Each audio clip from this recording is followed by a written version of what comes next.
உண்பதற்கு இவர் தமது சதையை எப்படி கொடுக்க இயலும் என்ற வாக்குவாதம் அவர்களிடையே எழுந்தது.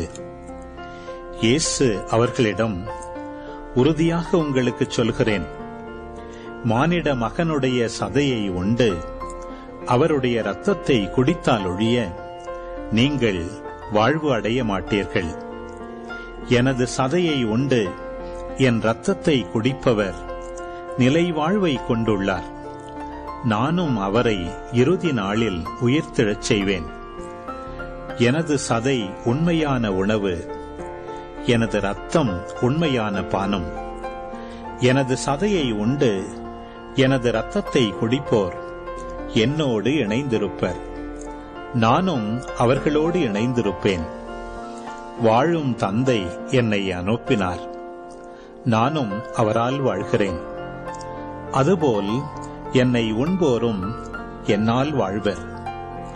விண்ணகத்திலிருந்து இறங்கி வந்த உணவு இதுவே. இது நம் முன்னோர் உண்ட உணவு போன்றது அல்ல. அதை உண்டவர்கள் இறந்து போனார்கள். இவ்வுணவை உண்போர் என்றும் வாழ்வர்.